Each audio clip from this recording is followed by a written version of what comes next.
नवरात्रि के तीसरे दिन चंद्र घंटा की पूजा की जाती है।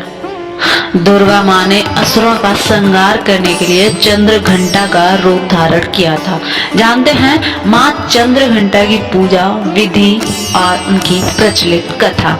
नवरात्रि का तीसरा दिन माँ चंद्र घंटा की पूजा कर उन्हें प्रसन्न किया जाता है। माता चंद्र घंटा को कल्याणकारी और शांतिदायक का रूप मानते हैं।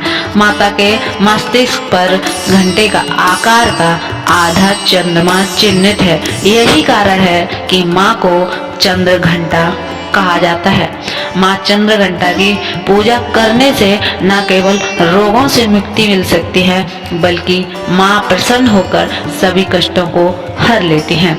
ऐसे में यदि आप तीसरी नवरात्रि मतलब आज व्रत रख रहे हैं तो माँ चंद्र घंटा की पूजा विधि और कथा के बारे में जरूर जान लें। आज का हमारा विषय इसी पे है।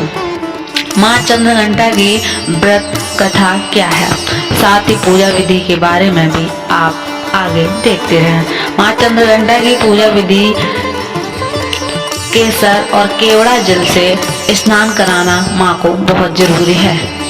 उसके बाद उन्हें सुनहरे रंग के वस्त्र पहनाकर कमल और पीले गुलाब से फूल आप अर्पण कर सकते हैं। साथ ही माला भी आप चढ़ा सकते हैं।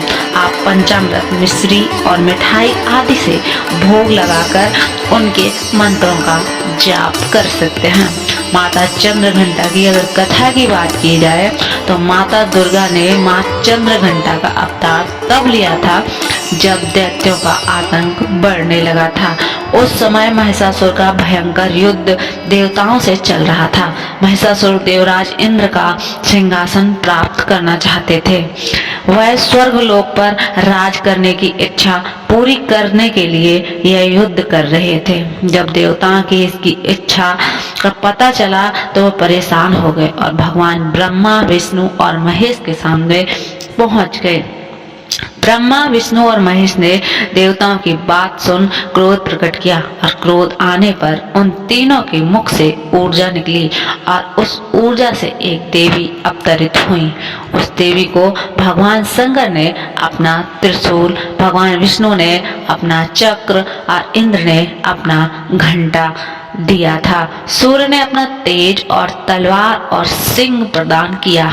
इसके बाद माँ चंद्र घंटा ने महिषासुर वध कर देवताओं की रक्षा की थी।